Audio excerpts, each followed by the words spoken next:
নমস্কাৰ ছাত্ৰ ছাত্ৰীসকল আশা কৰোঁ তোমালোক সকলো ভালে আছা মই ধনজিত ডেকাই তোমালোকক স্বাগতম জনাইছোঁ তোমালোকৰ ইউটিউব চেনেলৰ ৰিয়েকশ্যন কনচেপ্টলৈকে ছাত্ৰ ছাত্ৰীসকল মই তোমালোকৰ ক্লাছ 9 ৰ ক্লাছসমূহ এতিয়ালৈকে লৈ আছোঁ জেনেৰেল মেথমেটিক্সৰ এতিয়া জেনেৰেল মেথমেটিক্সৰ মই তোমালোকৰ 1.3 এক্সাৰসাইজ ইতিমধ্যে কৰাই দিছোঁ এতিয়া আজি আৰম্ভ কৰিম 1.4 হয়নে এতিয়া 1.4 এই এক্সাৰসাইজটো একেবাৰে সহজ একেবাৰে সৰু পোৰশন এটা ইয়াতে দিয়া আছে গতিকে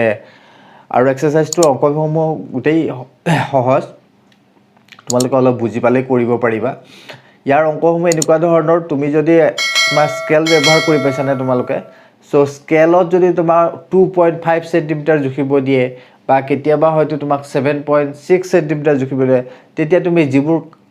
যেনে ধৰণে স্কেল ব্যৱহাৰ কৰি পেলাই তুমি কি কৰিব পাৰা সেই 7.6 8.5 এনেকুৱা ধৰণৰ যোগবিলাক ল'ব পৰা সেইখিনি জানিলে এই অংকখিনি তুমি কৰিব পাৰিবা ঠিক আছে গতিকে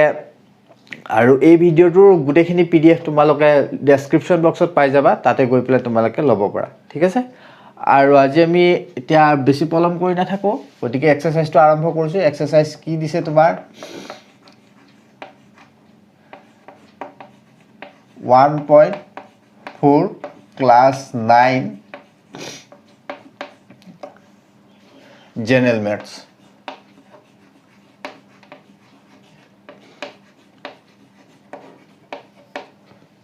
so chapter to নাম এটা দিছে নামটোনো কি দিছে চোৱাচোন সংখ্যা ৰেখাত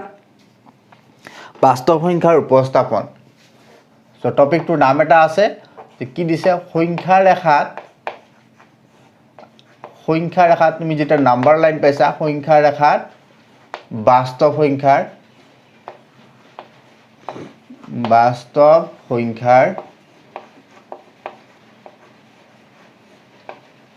সংখ্যাৰ উপস্থাপন এটো হল তোমাৰ নাম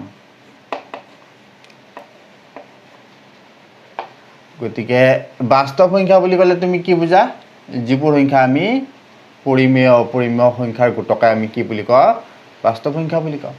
এটা জেনাৰেলি এই চেপ্টাৰটো তোমাৰ কোনবোৰ সংখ্যা দিছে যিবোৰ ৰেশনাল নাম্বাৰ যিবোৰ তোমাৰ পৰিমেয় সংখ্যা আছে সেই পৰিমেয় সংখ্যাসমূহ তুমি কি কৰিব লাগিব সংখ্যা ৰেখাত উপস্থাপন কৰিব আৰু পৰিমেয় সংখ্যাৰ কোনবিলাক যিবোৰ তোমাৰ ডেসিমেলত লিখা থাকে সেই ডেসিমেলত লিখা সংখ্যাবিলাকে তুমি কি কৰিব লাগিব সংখ্যা ৰেখাত উপস্থাপন কৰিব লাগিব ঠিক আছে আৰু ভিডিওটো সাউন্ডটো যদি অকমান অসুবিধা পাইছা এডজাস্ট কৰিবা কাৰণ অলপ বাহিৰত বতৰটো বেয়া হৈ আছে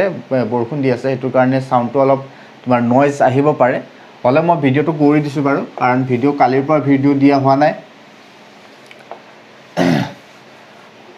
সো তোমাৰ প্ৰথম এক্সাম্পলটো দেখুৱাইছে যে 2. এক্সাম্পল 1 টো কি দিছে চোৱাচোন 2.665 সংখ্যা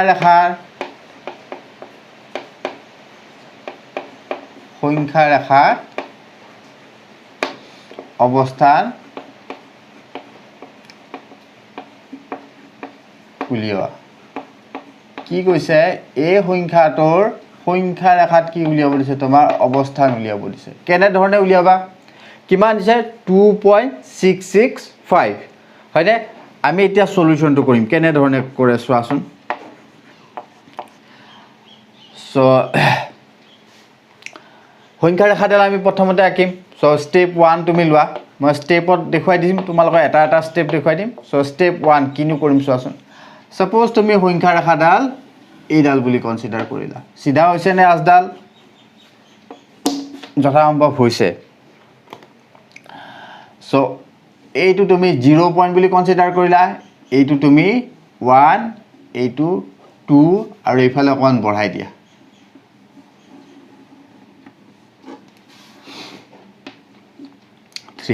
এইফালে -1 -2 -3 -1 -2 -3 +1 +2 +3 এইফালে বাঢ়ি গৈ থাকিব এইফালে অখণ্ড সংখ্যাবিলাক বাঢ়ি গৈ থাকিব সো আমাক কি লাগে 2.665 সো 2.665 কিহৰ ভিতৰত থাকিব তোমাৰ 2 আৰু কিহৰ ভিতৰত থাকিব 2 আৰু 3 ভিতৰত থাকিব হয়নে গতিকে এই গিটাৰ ভিতৰটো তুমি কি কৰা 10টা ভাগ কৰা 0ৰ পৰা 1 লৈকে এইখিনি সমান সমান ভাগ নহয়নে 0ৰ পৰা 1 1ৰ পৰা 2 2ৰ পৰা 3 এইখিনি কি আছে সমান সমান ভাগ আছে এই গুটেকিটাকে আকৌ কি কৰিম আমি 10টা 10টা ভাগ কৰিম সো 10টা 10টা ভাগ কৰিলে এতিয়া তুমি এইখিনি কনসিডাৰ কৰা এইখিনি ভাগ কনসিডাৰ কৰা এইখিনি ভাগ কনসিডাৰ কৰি পেলাই সংখ্যা ৰাখাৰ 2ৰ পৰা 3 লৈকে এইখিনি সংখ্যা ৰাখাৰ এই অংকখিনি কনসিডাৰ কৰি এইখিনি তুমি কি কৰা ডাঙৰ কৰি লিখা কি কৰি লিখিব দিছো অলপ ডাঙৰ কৰি লিখিব দিছো তোমালোকে ম্যাগনিফাইং গ্লাস দেখিছা নহয় এই ম্যাগনিফাইং গ্লাস ব্যৱহাৰ কৰিলে আমি কি দেখিম যে ইয়াৰ ভিতৰটো কিছুমান সৰু সৰু কি আছে ঘৰ আছে সমান সমান ঘৰ আছে কিমানটা আছে 10টা আছে সো 2ৰ পৰা সো এইফালে বাঢ়ি গৈ থাকিব এইফালে বাঢ়ি গৈ থাকিব সো 2ৰ পৰা আমি 3 লৈকে কি কৰিম এইখিনি কি কৰিছো আমি ম্যাগনিফাইং গ্লাস লৈছো গ্লাস লৈ পেলাই কি কৰিছো এইখিনি আমি ডাঙৰ কৰি চাইছো ঠিক আছে গতিকে ডাঙৰ কৰি চালে কি দেখিম আমি যে ইয়াতে কি কেইটা ভাগ আছে 1 2 3 4 5 6 7 8 8 9 10 কেইটা ভাগ আছে ইয়াতে 10টা ভাগ আছে কিমানলৈকে 2ৰ পৰা 3 লৈকে বাকি বিলাকতো আছে বাকি বিলাক আমি ডাঙৰ কৰি চোৱা নাই কিহৰ কাৰণে কাৰণ এই সংখ্যাটো আমাৰ সংখ্যাৰ কোন অংকত থাকিব 2ৰ পৰা 3ৰ অংকত থাকিব গতিকে ইয়াৰ ভিতৰত কিমানটা ভাগ থাকিব 10টা গতিকে এই পইণ্টটো কিমান হ'ব তোমাৰ 2.1 হয়নে 2.2 2.3 2.4 এইটো হ'ব তোমাৰ 2.5 এইটো হ'ব 2.6 2.7 2.8 2.9 আৰু 2.10 টো কিমান হ'ব তোমাৰ 10 হয়নে 2.10 টো কিমান হ'ব তোমাৰ 3 হ'ব গতিকে তোমাক কিমান উলিয়াব দিছে 2.665 গতিকে তোমাৰ কোড আহিব তোমাৰ এইখিনিৰ ভিতৰত আহিব 2.6 আৰু 2.7 ৰ ভিতৰত আহিব হয়নে সো তুমি স্টেপ নাম্বাৰ 3 কি কৰিবা এই যিখিনি ভাগ আছে 2.6 ৰ পৰা 2.7 লৈকে কাৰণ এই সংখ্যাটো কিহৰ ভিতৰত আহিব এইখিনিৰ ভিতৰত আহিব গতিকে তোমাৰ এই ভাগটো তুমি কৰে কি কৰা এতিয়া আকৌ ম্যাগনিফাইং গ্লাস লগাই পেলাই কি কৰা ডাঙৰ কৰি দিয়া কিমানৰ ভিতৰত 2.6 আৰু 2.7 ৰ ভিতৰত কিমানৰ ভিতৰত কৰিব লাগে 2.6 2.7 ৰ ভিতৰত কেইটা ভাগ কৰিব লাগে 10টা ভাগ কৰিব লাগে 10টা ভাগ আমি কেনে ধৰণে কৰিম এটা আমি মাছ ভাগ বুলি লৈছো 1 2 3 4 5 6 7 8 9 10 10টা ভাগ আছে ইহঁতৰ মাজতো এই গুটেই বিলাকৰ মাজতো আকৌ কি 10টা ভাগ সমান সমান ভাগ আছে বুলি কনসিডাৰ কৰিলো এতিয়া এইখিনি কিমান হ'ব তোমাৰ 2.61 2.62 2.63 2.64 2.65 2.66 2.67 2.68 আৰু ইয়াতে কিমান হ'ব তোমাৰ 2.69 তোমাৰ সংখ্যাটো কিমান আছিল 2.665 গলে তোমাৰ কিমানৰ ভিতৰত থাকিব 2.66 আৰু 2.67 ৰ এইখিনিৰ ভিতৰত থাকিব আকৌ এইখিনি যদি আমি কি কৰো ডাঙৰ কৰি লিখো তেনেহলে আকৌ এটা আমি কি পাম 10টা ভাগ পাম এই গুটেই বিলাকৰ ভিতৰতে আকৌ 10টা ভাগ আছে বুলি কনসিডাৰ কৰি লোৱা গতে স্টেপ নাম্বাৰ 4 ত তুমি কি কৰিব লাগিব অংকটো ভালদৰে চাই গৈ থাকা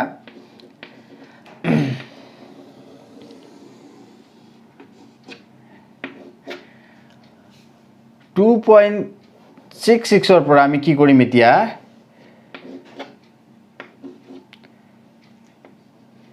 2.66 আৰু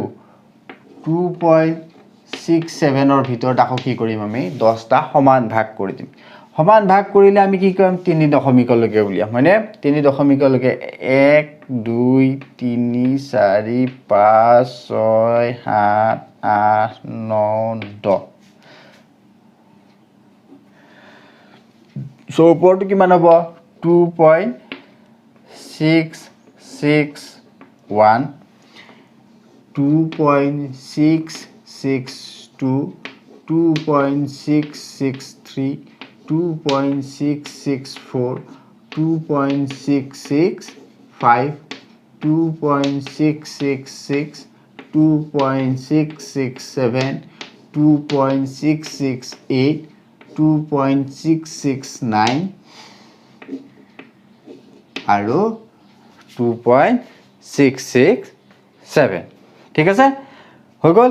10টা ভাগ কৰিলে সমান সমান ভাগ এটা আমাৰ সংখ্যাটো কি দিছিলে 2.665 এৰ কোনটো সংখ্যা হ'ব এই পইণ্টটোতে তোমাৰ কি মান হ'ব 2.665 এই সংখ্যাটো তোমাৰ থাকিব গতিকে এনে ধৰণে তুমি কি কৰিব পাৰা সংখ্যাৰ ৰেখাত যিকোনো ধৰণৰ পৰিমেয় সংখ্যা এটা দিয়া থাকিলে তাৰ দশমিক বিস্তৃতি দিয়া থাকিলে তুমি এনে ধৰণে কি কৰিব পাৰা ম্যাগনিফাইং গ্লাস লৈ পেলাই হেতু কি কৰিব পাৰা সৰু সৰু ভাগবিলাক ক্ৰমান্বয়ে ডাঙৰ কৰি পেলাই লিখি পেলাই আমি সংখ্যাৰ ৰেখাত তাৰ যেটো পজিশন আছে যেটো অৱস্থান আছে সেই অৱস্থানটো আমি উলিয়াব পাৰো বাকি অংক কেতিয়াবা একেবাৰে সহজ এনে ধৰণে কৰিব লাগিব তোমালোকে কৰিবা এক্সাৰসাইজত যিখিনি অংক দি আছে মই এটা এক্সাম্পল কৰাই দিলো বাকি বিলাক তোমালোকে কৰিবা কাৰণ এই চেপ্টাৰটো একেবাৰে সহজ আৰু এই চেপ্টাৰটোৰ মই তোমালোকক সেপাৰেট ভিডিও নিদু এটো তোমাৰ বেলেগ এটা ভিডিওৰ লগতে যেটো তোমাৰ এক্সাৰসাইজ 1.5 ৰ যিখিনি থিওৰি পাৰ্ট আছে সেই থিওৰি পাৰ্টৰ লগতে মই এইখিনি তোমালোকৰ জয়েন কৰি দিম ঠিক আছে গতিকে এইখিনি ভালদৰে কৰা তাৰ পিছত তোমালোকৰ এক্সাৰসাইজৰ যিকিটা অংক আছে সেইকিটা কৰিবা উদাহৰণত আৰু এটা আছে হেতু কৰি চাবা হয়নে গতিকে এই পদ্ধতিটো কি বুলি কয় ইয়াৰ এটা নাম এটা আছে পদ্ধতিটো ক্ৰমবৰ্ধমান ক্ৰমাগত বৰ্ধমান পদ্ধতি বুলি কয় নেকি ক্ৰমাগত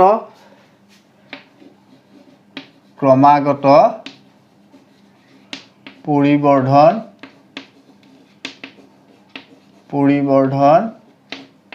পদ্ধতি বুলি কয় কি পদ্ধতি বুলি কয় ক্ৰমাগত পৰিবৰ্ধন পদ্ধতি নামটো মনত ৰাখিবা কাৰণ কি কৰিছো আমি ক্ৰমাগতভাৱে কি কৰিছো এই ভাগবিলাকক ডাঙৰ ডাঙৰ কৰি গৈ আছো হয়নে তে এনে ধৰণে তোমালোকে সংখ্যাৰ ৰেখাত যিকোনো পৰিমেয় সংখ্যাৰ অৱস্থানটো নিৰ্ণয় কৰিব পাৰা আগতে এইখিনি লিখি লোৱা তাৰ পিছত মই তোমালোকৰ 1.5 যেটো এক্সাৰসাইজ আছে 1.5 এক্সাৰসাইজটো আৰম্ভ কৰিম হ'ব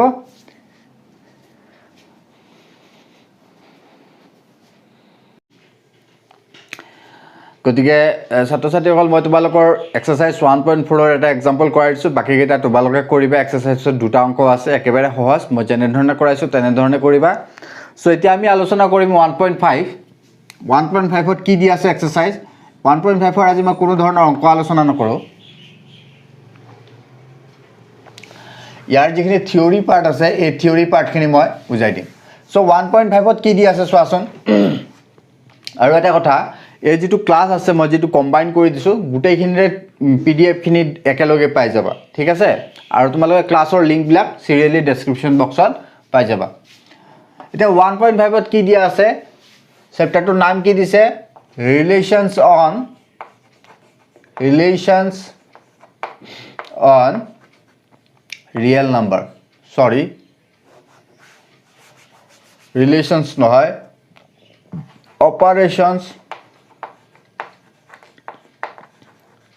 operations on real numbers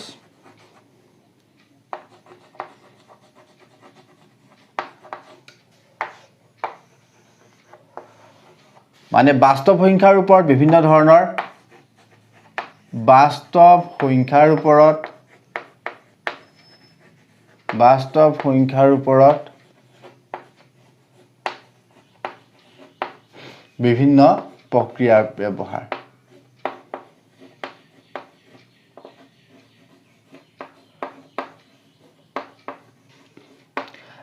mathematics তুমি অপাৰেশনস বুলি কলে কি বুজিবা বিভিন্ন ধৰণৰ অপাৰেশনস থাকে হয়নে ম্যাথমেটিক্যাল অপাৰেশনস থাকে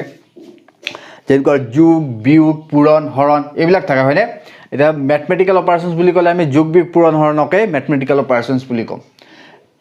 গতিকে এই অপাৰেশনসমূহ তোমাৰ পৰিমেয় অপৰিমেয় সংখ্যাৰ পদ মানে ৰিয়েল নাম্বাৰছৰ বা বাস্তৱ সংখ্যাৰ পদ কেনে ধৰণে ব্যৱহাৰ কৰিব পাৰি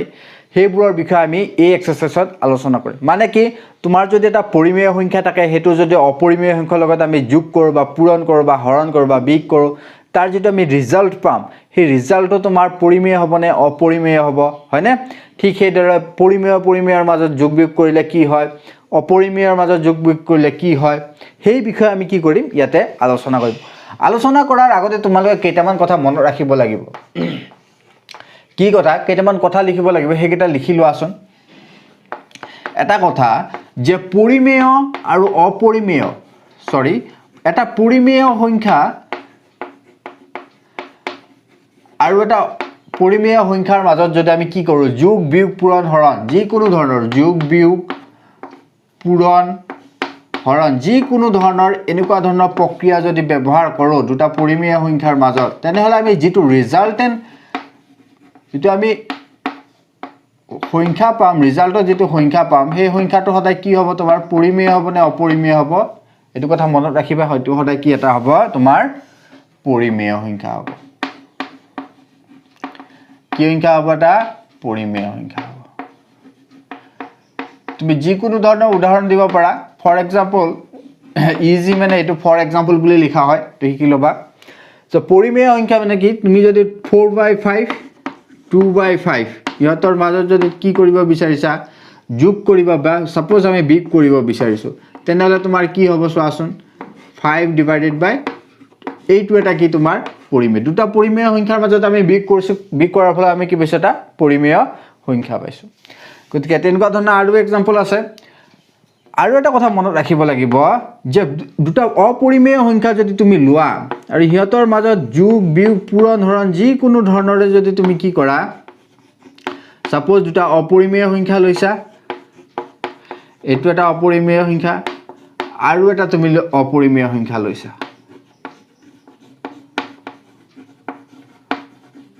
তুমি আৰু এটা অপৰিমেয় সংখ্যা এটা কনসিডাৰ হিয়তৰ মাজত যদি তুমি কি কৰা যোগ বিয়োগ পূৰণ হৰণ যিকোনো ধৰণৰ যদি প্ৰসেস এপ্লাই কৰা তেনেহলে তুমি যেটো ৰিজাল্ট পাবা সেই ৰিজাল্টটো সদায় কি হ'ব তোমাৰ পৰিমেয় হ'ব পাৰে কি হ'ব পাৰে তোমাৰ পৰিমেয় সংখ্যাও হ'ব পাৰে বা অপৰিমেয় সংখ্যা হ'ব পাৰে হয়নে কেতিয়াবা পৰিমেয় হ'ব কেতিয়াবা অপৰিমেয় হ'ব বুজি পাইছা নহয় মই এক্সাম্পল এটা দেখুৱাই দিছো চোৱা তুমি এটা অপৰিমেয় সংখ্যা কনসিডাৰ কৰাছোন 2 + √3 এটো এটা অপৰিমেয় সংখ্যা হয়নে -2 + √3 সৰি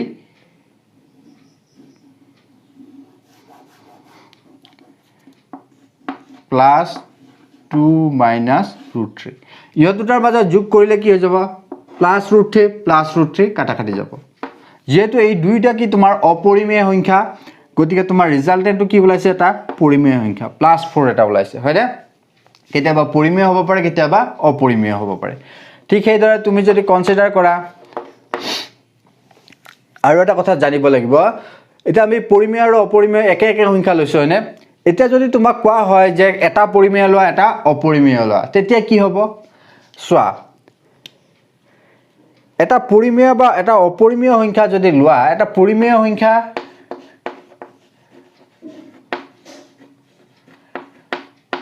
সংখ্যা লোৱা আৰু এটা অপৰিমেয় সংখ্যা লোৱা এটা ৰেশনেল নাম্বাৰ আৰু এটা তোমাৰ ইৰেশনেল নাম্বাৰ ইহতৰ মাজত যদি যোগ বিয়োগ পূৰণ হৰণ এনেকুৱা ধৰণৰ প্ৰসেসবোৰ অপাৰেশনসবোৰ যদি তুমি কি কৰা এপ্লাই কৰা তেনেহলে ৰিজাল্ট যেটো ওলাব হেতু সদায় এটা কি হ'ব তোমাৰ অপৰিমেয় সংখ্যা হ'ব এইটো কথা তুমি এই তিনিটা কথা মনত ৰাখিবা এই তিনিটা কথা মনত ৰাখিলে এই চেপ্টাৰটো পঢ়িবৰ কাৰণে সহজ হ'ব ঠিক আছে এই তিনিটা কথা তোমালোকে জানিব লাগিব মানে অপাৰেশ্যনছবোৰ কৰিলে পৰিমেয় অপৰিমেয়ৰ মাজত কেনে ধৰণে কৰিলে তাৰ ৰিজাল্টবোৰ কি ওলাব সেই কথাখিনি তোমালোকে মনত ৰাখিব জানিব লাগিব সো এই তিনিটা কথা মনত ৰাখিবা তাৰ পিছত আমি আলোচনা কৰিম তোমালোকৰ কিহৰ বিষয়ে যে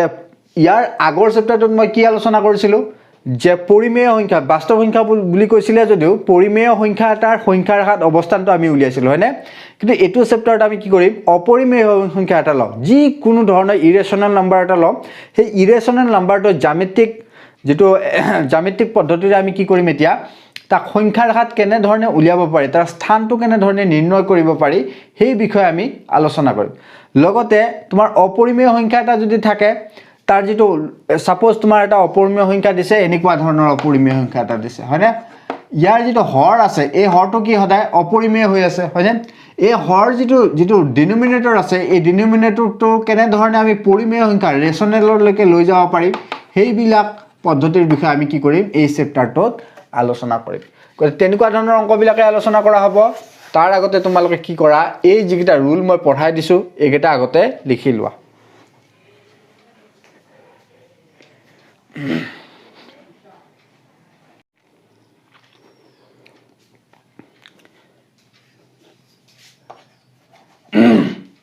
এটা আমি পৰিমেয় অপৰিমেয়ৰ মাজত বিভিন্ন ধৰণৰ অপাৰেশনছ ব্যৱহাৰ কৰিলে তাৰ ৰিজাল্টবোৰ কি হয় সেই বিষয়ে আলোচনা কৰিলো হয়নে এতিয়া চোৱা এতিয়া মই তোমালোকক কি আলোচনা কৰিম ইয়াৰ আগতে আমি পৰিমেয় সংখ্যাৰ কথা ৰেশনেল নাম্বাৰৰ অৱস্থান সংখ্যাৰ ৰেখাত ক'ত থাকে সেই কথাটো আমি আলোচনা কৰিছিলো হয়নে এতিয়া আমি যিকোনো ধৰণৰ বাস্তৱ সংখ্যা লম পৰিমেয় হওক অপৰিমেয় হওক সেই পৰিমেয় বা অপৰিমেয় সংখ্যাটো তুমি জ্যামিতিক কিছুমান পদ্ধতি আছে সেই জ্যামিতিক পদ্ধতি ব্যৱহাৰ কৰি পেলাই সংখ্যাৰ ৰেখাত তাৰ কেনে ধৰণে অৱস্থান নিৰ্ণয় কৰিব পাৰি সেই বিষয়ে আমি কি কৰিম আলোচনা কৰিম ইয়াত এটা পদ্ধতি এটা দেখুৱাই দিম সেই পদ্ধতিৰ মতে তুমি যিকোনো ধৰণৰে পৰিমেয় সংখ্যা লোৱা বা অপৰিমেয় সংখ্যা লোৱা তাৰ স্থানটো তুমি কি কৰিব পাৰিবা সংখ্যাৰ ৰেখাত নিৰ্ণয় কৰিব পাৰিবা এটা চাওচোন বাৰু পদ্ধতিটো কেনেকুৱা ধৰণৰ একেবাৰে সহজ অংক ইয়াৰ কাৰণে তোমালোকে এটা কথা জানিব লাগিব পাইথাগোৰাছৰ যেটো উপপাদ্য দিয়া আছে ত্ৰিভুজৰ কাৰণে সেই উপপাদ্যটো তোমালোকে জানিব লাগিব যেটো ক্লাস 9 ৰ ষ্টুডেন্ট তোমালোকে পাইথাগোৰাছৰ উপপাদ্য পাইছা চাগে ক্লাস 8 তে সো হেতুৰ কাৰণে তোমাৰ সাপোজ তুমি এটা কি কৰা বাস্তৱ সংখ্যা এটা কনসিডাৰ কৰা লেট x এটা কি তোমাৰ বাস্তৱ সংখ্যা ই পৰিমেয় হ'ব পাৰে বা অপৰিমেয় হ'ব পাৰে ঠিক আছে ই এটা কি বাস্তৱ সংখ্যা গতিকে এই বাস্তৱ সংখ্যাটো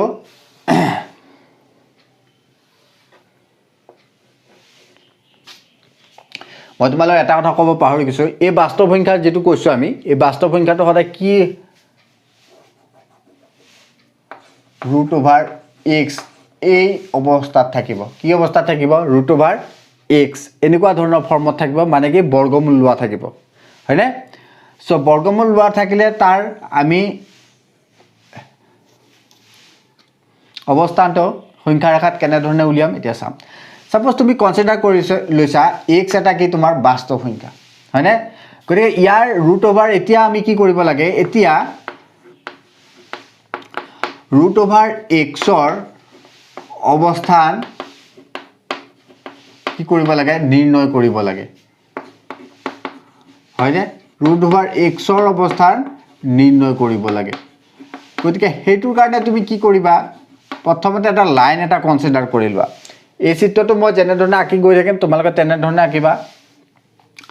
এটা লাইন এটা আঁকা এই লাইনটোৰ দৈৰ্ঘ্য কিমান হ'ব তোমাৰ সাপোজ তুমি কি কৰিছা x a b ৰ দৈৰ্ঘ্য কিমান x তাৰ পিছত কি কৰিবা তুমি এই b ৰ পৰা c লৈকে কিমান ইউনিট ধৰিছা 1 একক হয় এৰ পৰা b লৈকে তুমি কিমান কনসিডাৰ কৰিছা x তথা b ৰ পৰা c লৈকে তুমি কিমান কনসিডাৰ কৰিছা 1 একক এতে ac ৰ এটা মধ্যবিন্দু থাকিব হয়নে এতে ac ৰ টোটাল দৈৰ্ঘ্য কিমান হ'ব x + 1 সো ac = তোমাৰ কিমান হ'ব ab + bc গতিকে কিমান হ'ব x + 1 সাপোজ u টো তোমাৰ u ac ৰ মধ্যবিন্দু কি বিন্দু মধ্যবিন্দু গতিকে তুমি a u কিমান লিখিব পাৰা ac / 2 মানে কি x + 1 ডিভাইডেড বাই 2 লিখিব পাৰা সাপোজ তুমি ইয়াতে কি কৰিছা তুমি u বুলি পেলা কি কৰিছা এটা পয়েন্ট এটা কনসিডাৰ কৰিছা এতিয়া a u বা u c ইহতৰ দৈৰ্ঘ্য কিমান হ'ব তোমাৰ x + 1 ডিভাইডেড বাই 2 ঠিক আছে এখানে দৈৰ্ঘ্য কিমান বুলি কলো আমি x + 1 ডিভাইডেড বাই 2 বুলি আমি কম পালো এখানে এতিয়া মুছি দিয়া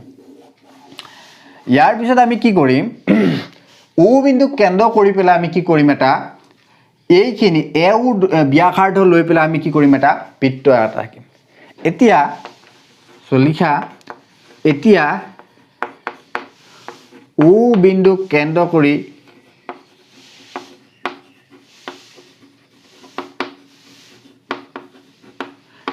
x + 1 এই 2 ব্যাসাৰ্ধৰ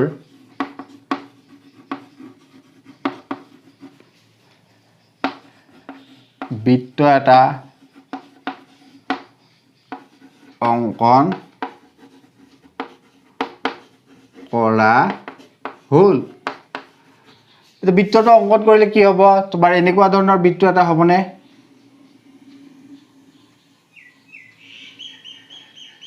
হয়নে এনেকুৱা ধৰণৰ বৃত্ত হ'বনে ইয়াৰ যেটো ব্যাসাৰ্ধ হ'ব এই ব্যাসাৰ্ধটো u d বুলি কনসিডাৰ কৰিলা বা u e বুলি কনসিডাৰ কৰিলা u e কিমান বুলি কৈছে তোমাৰ x + 1 ডিভাইডেড বাই 2 এটো কি তোমাৰ ৰেডিয়াস অৰ্ধবৃত্তটো হয়নে ব্যাসাৰ্ধত তুমি কি কৰা অৰ্ধবৃত্তটো বৃত্ত নহয় অৰ্ধবৃত্ত এটা অঙ্কন কৰা লগতে কি কৰা এতিয়া তোমাক কি উলিয়াব দিছে √x ৰ পজিশনটো উলিয়াব দিছে হয়নে সো তুমি এতিয়া কি কৰিবা এই b পয়েন্টৰ ওপৰত এটা কি কৰা লম্ব এটা অঙ্কন কৰা কোৰ পৰা এই ইয়াৰ পৰা d বিন্দুৰ পৰা তুমি কি কৰা এটা লম্ব এটা অঙ্কন কৰা b বিন্দুৰ ওপৰত কিহৰ ওপৰত bc ৰ ওপৰত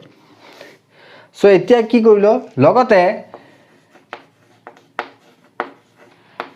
অৰ্ধবৃত্তৰ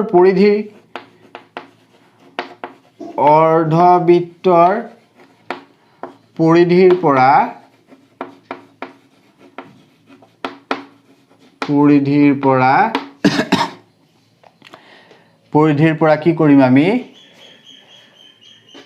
AC লৈ DB এডাল লম্ব অকা হল হয়নে এতিয়া চোৱা এই DB ৰ যেটো দূৰত্ব হয় যিখিনি দৈৰ্ঘ্য হয় এই দৈৰ্ঘ্যখিনি তোমাৰ কিমান হ'ব √x হ'ব কিমান হ'ব √x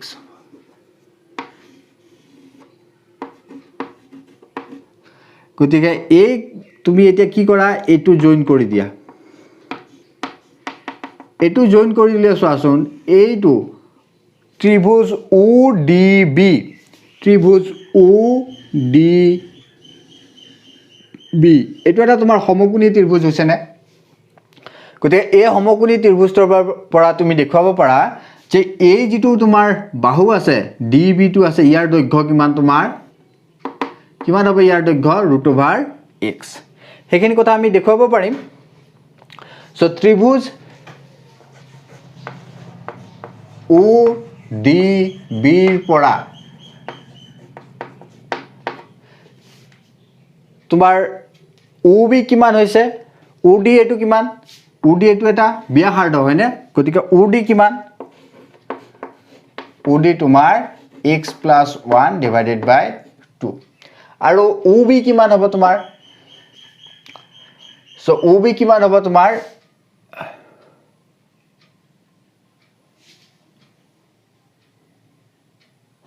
OB যদি তুমি কনসিডাৰ কৰা OB টো কিমান লিখিব পাৰিবা OC - BC বুলি লিখিব পাৰা নে তে OC মানে কি এই OC মানে কি এটো আকৌ অৰ্ধবৃত্তৰ ব্যাসাৰ্ধ হয়নে অৰ্ধবৃত্তৰ ব্যাসাৰ্ধ আমি জানো কিমান x + 1 ডিভাইডেড বাই 2 আকৌ BC মানে কিমান আমি 1 ইউনিট বুলি কনসিডাৰ কৰিছো গতিকে এটো যদি কৰো আমি কিমান পাম x - 1 ডিভাইডেড বাই 2 এতিয়া কিহৰ আমি দৈৰ্ঘ্য পালোঁ এইটোৰ দৈৰ্ঘ্য পালোঁ কিমান x - 1 ডিভাইডেড বাই 2 আৰু এইটোৰ দৈৰ্ঘ্য কিমান পালোঁ আমি x + 1 ডিভাইডেড বাই 2 হয়নে গতিকে এইখিনি আগতে তোমালোকে লিখি লোৱা তাৰ পিছত মই তোমালোক ক্যালকুলেশনটো কৰি দেখুৱাই দিম যে এইটোৰ দৈৰ্ঘ্য কিমান √x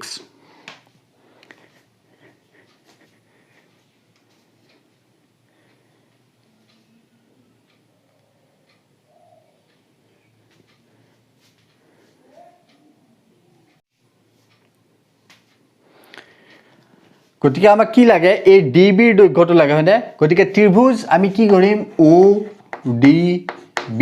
ইয়াৰ পৰা আমি কি লিখিব পাৰো এটো এটা কি সমকোণী ত্ৰিভুজ যাৰ এংগল B কিমান তোমাৰ 90 ডিগ্ৰী হয়নে গতিকে আমি কি লিখিব পাৰো OD square is equal to DB square plus OB square হয়নে নহয় আমি এতিয়া চোৱা OD ৰ মানটো জানো OD এটো কি এটা ব্যাসাৰ্ধ হয়নে যাৰ ভ্যালু কিমান x + 1 ডিভাইডেড বাই 2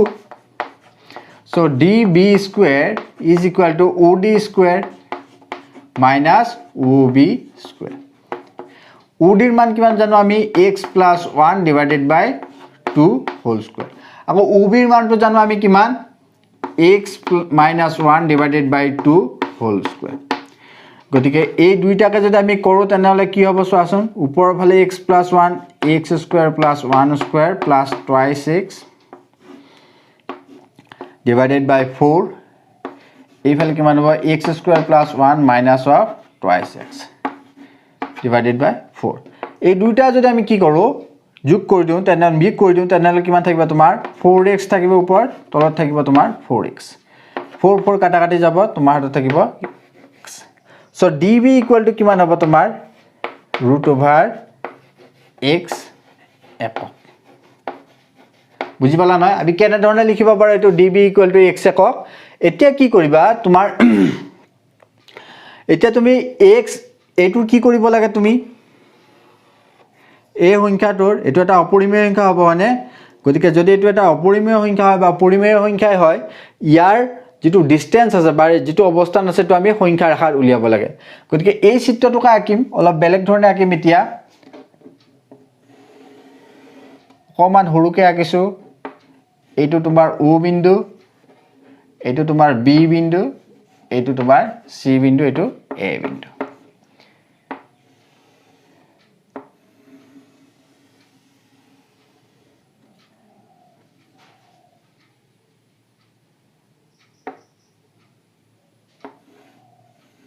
so এইখিনি x আছিল এইখিনি তোমাৰ 1 হয়নে গতিকে এইখিনি আমি জানো √x বুলি জানো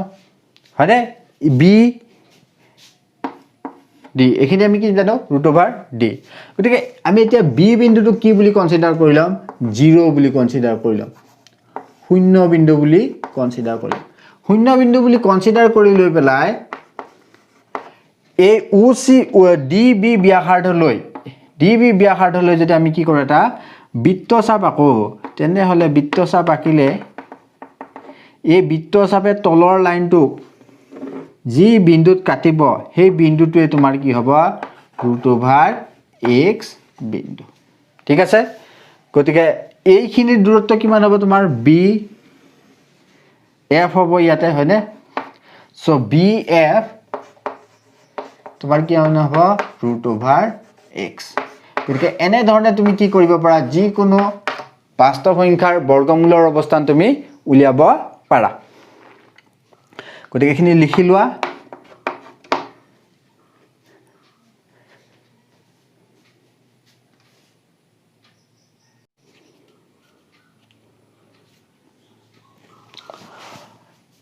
গতিকে আমি ওপৰ যেটো অলপ আগতে যেটো আলোচনা কৰিলো যে √x ৰ অৱস্থানটো আমি সংখ্যাৰ হাত কেনে ধৰণে উলিয়াম তাৰ জ্যামিতিক পদ্ধতিটো আমি আলোচনা কৰিলো এই কথাটো তোমালোকক হয়তো অকমান জটিল হ'ব পাৰে মই এতিয়া উদাহৰণ এটা লৈ পেলাই তোমালোকক বুজাই দিছো সপোজ তোমাক এটা एग्जांपल এটা দিয়া আছে বা কোৱেশ্চন এটা দিয়া আছে যে সংখ্যাৰ ৰেখাত কি কৈছে সংখ্যাৰ ৰেখাত তুমি √93 ৰ অৱস্থান অৱস্থান নিৰ্ণয় কৰা বুলি কৈছে এটো কৰিলে তুমি কি কৰিবা এই গুটেই পদ্ধতিটো তুমি লিখিব এতিয়া নালাগে তুমি জাস্ট কি লিখিব লাগিব এটা তুমি এটা কি কৰিবা দুই এটা লাইন লিখিবা ইফালে হলেও তুমি কি কৰিবা 0 ৰ পৰা ইফালে a বিন্দুৰ পৰা b বিন্দুলৈকে এটো a বুলি কনসিডাৰ কৰা এটো b বুলি কনসিডাৰ কৰা ইয়াৰ দৈৰ্ঘ্য কিমান 9.3 বুলি কনসিডাৰ কৰিলা কিমান 9.3 বুলি কনসিডাৰ আৰু b ৰ পৰা c লৈকে তুমি কি কনসিডাৰ কৰা 1 ইউনিট বুলি কনসিডাৰ কৰা হয়নে এখিনি কিমান 9.3 আৰু এখিনি কিমান তোমাৰ 1 ইউনিট তুমি কি উলিয়াব লাগে সংখ্যা ৰেখাত এই পইণ্টৰ পজিশনটো তুমি উলিয়াব লাগে এতিয়া কি কৰিবা আৰু a আৰু c ৰ মাজত এটা কি কৰা মধ্যবিন্দু এটা কনসিডাৰ কৰা সেই মধ্যবিন্দুটো কি হ'ব তোমাৰ 0 হয়নে মধ্যবিন্দু যদি তোমাৰ 0 হয় তেনেহলে এইখিনি ব্যাসাৰ্ধ লৈ পেলাই তুমি কি কৰিব পাৰিবা এটা অৰ্ধবৃত্তৰ চাপ এটা আঁকা এটো তোমাৰ কিমান OD সো OD কিমান তোমাৰ বুলি কনসিডাৰ কৰিছা তুমি 9.3 plus 1 divided by 2 হয়নে গতিকে এনেকুৱা ধৰণৰ অৰ্ধবৃত্ত এটা কনসিডাৰ কৰিলে যেটো অৰ্ধবৃত্ত আঁকিছা এই অৰ্ধবৃত্তৰ পৰা যদি তুমি কি কৰা ইয়াৰ লৈকে কি কৰা এটা লম্ব এটা আঁকা সাপোজ EB এটা তুমি কি কৰিছা ইয়াতে এটা কি কৰিছা লম্ব টানিছা লম্ব টানিলে ইয়াৰ যেটো দূৰত্ব হেতুই কিমান হ'ব তোমাৰ 9.3 হ'ব কেনে ধৰণে হ'ব সোৱা এটো যদি তুমি এটা সমকোণী ত্ৰিভুজ বুলি কনসিডাৰ কৰি লোৱা তেনেহলে তোমাৰ এটো O পইণ্ট হয় না সো ত্ৰিভুজ OE B ৰ পৰা তুমি কি লিখিব পাৰা সোৱাচোন OE টো কি তোমাৰ এটো কি ব্যাসাৰ্ধ আমি কিমান বুলি কনসিডাৰ কৰিছো এইটোৰ মধ্যবিন্দুৰ পৰা কনসিডাৰ কৰিছো গতিকে ব্যাসাৰ্ধ তোমাৰ কিমান 9.3 plus 1 divided by 2 আৰু তোমাৰ এটো OB কিমান হ'ব তোমাৰ এইখিনি minus OC minus BC OC তোমাৰ কিমান আছে এটো এটা ব্যাসাৰ্ধ হয় না ব্যাসাৰ্ধ আমি কিমান লিখিছো 9.3 plus 1 divided by 2 minus 1 গতিকে এটো কিমান লিখিব পৰা 9.3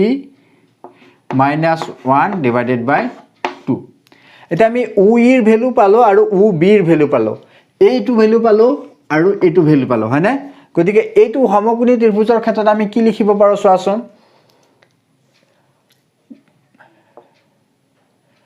OE square is equal to OB square minus plus BE square তোমাক কি লাগে BE square লাগে হয়নে B square কিমান হ'ব তোমাৰ OE square minus OB square গতে ইহতৰ ভ্যালু কেটা আমি জানো OE মানে কিমান 9.3 plus 1 divided by 2 whole square plus minus 9.3 minus 2 whole square ইহত দুটাক যদি আমি কি কৰো তোমাৰ বিগ কৰি দিও তেনে হল তুমি কি পাবা 4 into 9.3 plus 1 তোমালে কৰি চাব পাৰা divided by 4 4 কাটা কাটি যাব তোমাৰ হাতত থাকিব কিমান BE square is equal to তোমাৰ হাতত কিমান থাকিব 93 so BE মেতে কিমান হ'ব তোমাৰ √9 গতে BE তোমাৰ কিমান পালা তুমি √9 পালা হয়নে গতিকে এইটোৰ ভ্যালু কিমান পালা তুমি √9 বুলি পাই গলা এটা তুমি B বিন্দু কেন্দ্ৰ কৰি পেলাই হয়নে এইখিনি ব্যাসাৰ্ধ লৈ পেলাই যদি তুমি কি কৰা এটা অৰ্ধবৃত্ত এটা বা বৃত্ত চাপ এটা যদি অকা সেই বৃত্ত চাপে তোমাৰ এইডাল সংখ্যা ৰেখাত এটো তুমি কি বুলি কনসিডাৰ কৰিলো এতিয়া শূন্য বিন্দু বুলি কনসিডাৰ কৰিলো শূন্য বিন্দু হয়নে গতিকে এই সংখ্যা ৰেখাডালৰ যেটো বিন্দুত কাটিব F বিন্দু বুলি কোৱা সো বি এফৰ দৈৰ্ঘ্য কিমান হ'ব যদি বি বিন্দুটো সংখ্যা ৰেখাৰ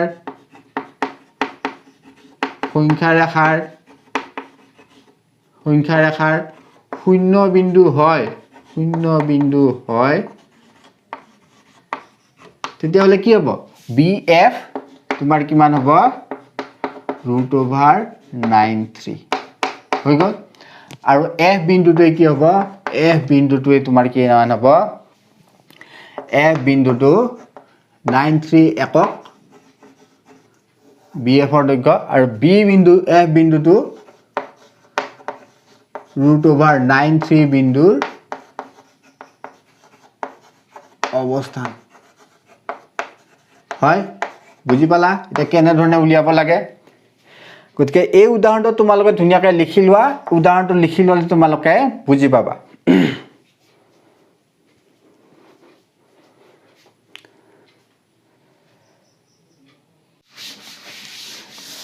এটা অপৰিমেয় সংখ্যাৰ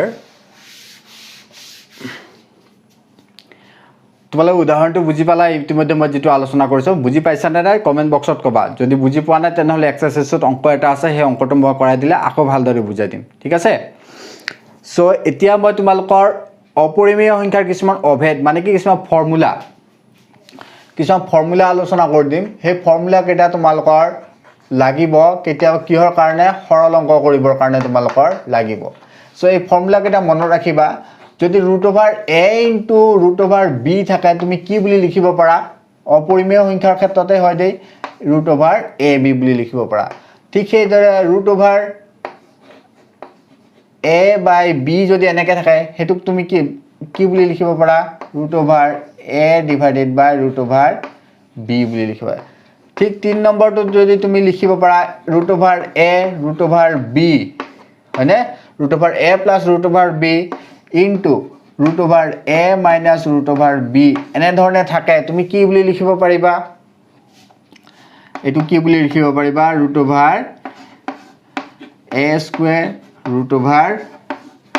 √b² মানে কি a minus b বুলি তুমি লিখিব পাৰা ঠিক সেইদৰে আৰু এটা আছে তোমালোকৰ ফৰ্মুলা এটো কি এনেকুৱা ধৰণৰ √a + √b এনেকুৱা ধৰণৰ যদি থাকে √c + √d এনেকুৱা ধৰণৰ যদি থাকে তেতিয়া কি কৰিবা তোমালোকে গুটে কিটাকে কি কৰিবা এটোৰ লগত এটোৰ লগত এটোৰ লগত এটো এবাৰ পূৰণ কৰিবা সো পূৰণ ফলটো তোমাৰ কি হ'ব √ac √ad √bc √bd এনে ধৰণে তোমালোকে পূৰণ কৰিব পাৰা গতিকে এইবোৰ কথা অকমান মনত ৰাখিবা কেনে ধৰণে সাধাৰণ পূৰণৰ নিচিনাই এই দুটাই তোমালোকৰ মেইন আৰু এটো কেতিয়াবা এপ্লাই হ'ব সৰল কৰা অংকৰ ক্ষেত্ৰত গতিকে এই ফৰ্মুলা কেইটা লিখি লোৱাচোন ইয়াৰ পিছত মই তোমালোকৰ পৰিমেয় সংখ্যা এটা যদি ভগ্নাংশত দিয়া থাকে তাৰ যেটো ডিনোমিনেটৰ থাকে সেই ডিনোমিনেটৰটো আমি কেনে ধৰণে অপৰিমেয়কৰণ কৰিম সেই বিষয়ে আলোচনা কৰিম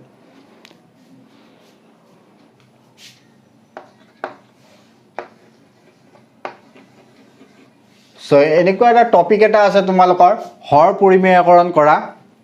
ইয়াৰ আগৰ ফৰ্মুলা কেইটা তোমালোকৰ সৰল অংকত ব্যৱহাৰ হ'ব আৰু এতিয়া তোমালোকৰ যেটো মই লিখিছো হৰ পৰিমেয়কৰণ কৰা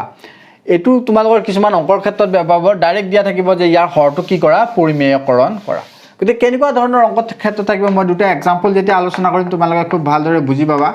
সাপোজ তোমাক এটা অপৰিমেয় সংখ্যা এটা দিছে 1/√2 হয়নে হয়নে না এটো কি এটা অপৰিমেয় সংখ্যা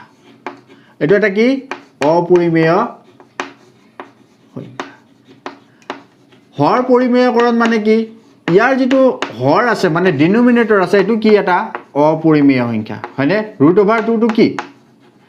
এটা অপৰিমেয় সংখ্যা ইয়াক যদি পৰিমেয় কৰিব লাগে তুমি কেনে ধৰণে কৰিবা যদি এনে ধৰণে দিয়া থাকে তুমি কি কৰিবা তলত √2 আছে নহয় যেটো সংখ্যা আছে হেতু তলে ওপৰে তুমি এবাৰ পূৰণ কৰিবা 1/√2 আছে নহয় এটা তুমি কি কৰিবা ওপৰটো √2 এবাৰ তলটো এবাৰ কি কৰিবা √2 পূৰণ কৰিবা তলত যদি √2 * √2 কিমান হ'ব √2 হোল স্কয়াৰ ওপৰত কিমান হ'ব √2 এইটো স্কুৱেৰটো উঠি যাব 2/√2 হয়নে এতিয়া তলৰ যিটো সংখ্যা পালা এইটো কি হৈ গ'ল তোমাৰ পৰিমেয় এইটো কেটা পৰিমেয় সংখ্যা পালা হয়নে গতিকে এনে ধৰণে তলৰ যিটো ডিনোমিনেটৰ আছে এটো যদি তোমাৰ অপৰিমেয় হৈ থাকে এই অপৰিমেয় সংখ্যাটো আমি কেনে ধৰণে পৰিমেয় কৰিব পাৰো এনে ধৰণে কৰিব পাৰো হয়নে তলে ওপৰে কিবা এটা সংখ্যা আমি পূৰণ কৰি দিলে কি হৈ যাব এটো পৰিমেয় সংখ্যা হৈ যাব গতিকে এক্সাম্পল আৰু এটা আলোচনা কৰো বাৰু কেতিয়াবা তোমালোকৰ এনে ধৰণেও দিয়া থাকিব পাৰে 1/√3 এনে ধৰণেও দিয়া থাকিব পাৰে ইয়াতে চোৱাচোন তোমালোকৰ 2 + √3 এটো কি তোমাৰ দিয়া আছে এটো এটা অপৰিমেয় সংখ্যা দিয়া আছে তোমাৰ যদি এই অপৰিমেয় সংখ্যাটো তোমাক কি কৰিব দিছে ইয়াতে এই অপৰিমেয় সংখ্যাটো তোমাক কি কৰিব দিছে ইয়াতে পৰিমেয়কৰণ কৰিব মানে পৰিমেয় কৰিব তুমি কি কৰিবা তোমাক কি দিয়া আছে 1/√3 দিয়া আছে এতিয়া তুমি তলে ওপৰে কি কৰিবা এই যেটো লিখা আছে ইয়াৰ ঠিক উল্টা প্লাস যত লিখা আছে তাতে তুমি কি কৰিবা মাইনাস দিবা তলে ওপৰে কি কৰিবা মাইনাসৰে 2 - √3 কি কৰিবা পূৰণ কৰিবা এটো কি বুলি কয় কনজুগেট বুলি কয় তলে ওপৰে হৰ আৰু লবক মানে নিউমাৰেটৰ আৰু ডিনোমিনেটৰক লবক কনজুগেট এটো কি বুলি কয় কনজুগেট মই অসমীয়া শব্দটো নাজানো কনজুগেট বুলি কয় 2 - √3 ৰে পূৰণ কৰা হ'ল এনে ধৰণে যদি তুমি পূৰণ কৰা সোৱা এটো কি হৈছে তোমাৰ a + b * a - b ফৰ্মুলাত আহি আছে নে গতিকে ওপৰত তোমাৰ কি হ'ব 2 - √3 তলত কি হ'ব তোমাৰ 2² - √3 হোল স্কয়াৰ গতিকে তলত তুমি কি পাবা ওপৰখিনি ওপৰ নিচিনাকৈ থাকিব তলৰটো কি হ'ব 4 - 1 আল্টিমেট 4 - √3 টো হলে √2 উঠি যাব গতিকে 2 - √3 এটা 1 টো কি এটা পৰিমেয় সংখ্যা এটো এটা কি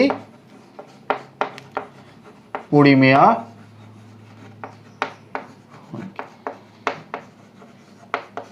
গতিকে সোৱা প্ৰথমতে আমি এটো কি লৈছো এটা অপৰিমেয় সংখ্যা হৰটো কি আছিল এটো অপৰিমেয় সংখ্যা এইখিনি কৰাৰ পিছত কনজুগেটৰে তলে ওপৰে পূৰণ কৰাৰ পিছত আমি কি পাই গলো এটো এটা পৰিমেয় সংখ্যা এটা পালো হয়নে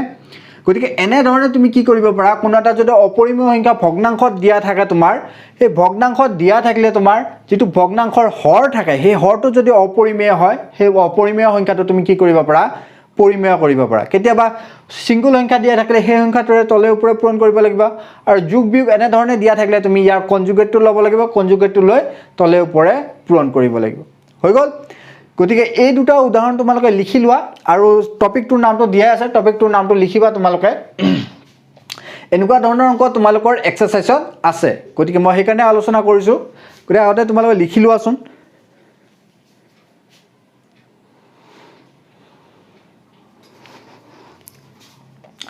গতিকে 1.5 যিখিনি থিওৰি আছিলে থিওৰি এখিনি আছিলে এই টপিকৰ ওপৰতে আছিলে প্ৰথমতে মই কি কৰিলো যে √x বুলি পেলাই যিকোনো ধৰণৰ x এটা যদি বাস্তৱ সংখ্যা হয় তাৰ পজিশনটো আমি সংখ্যা ৰেখাত উলিয়াব লাগিলে কেনে ধৰণে উলিয়াম কিছুমান সৰল অংক থাকিব আৰু এনেকুৱা ধৰণৰ অংক কিছুমান থাকিব হৰ পৰিমেয়কৰণ কিছুমান অংক থাকিব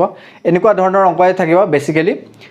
সো ইয়াৰ নেক্সট ক্লাছত আমি তোমালোকৰ এক্সাম্পল বিলাক আলোচনা কৰিম এক্সাম্পল বিলাক আলোচনা কৰাৰ আগতে তোমালোকে এই ভিডিওটো চাবা যদি ইয়াত কিবা প্ৰবলেম পাইছা তেনেহলে কমেন্ট বক্সত কবা কমেন্ট বক্সত মই তাত ৰিপ্লাই দিব ট্ৰাই কৰিম বা নেক্সট ক্লাছত তোমালোকৰ কভাৰ কৰিব ট্ৰাই কৰিম ঠিক আছে গতিকে ছাত্ৰ ছাত্ৰীসকল তোমালোকে পঢ়ি গৈ থাকিবা ৰেগুলাৰ যেহেতু কোভিড পৰিস্থিতিৰ কাৰণে তোমালোকৰ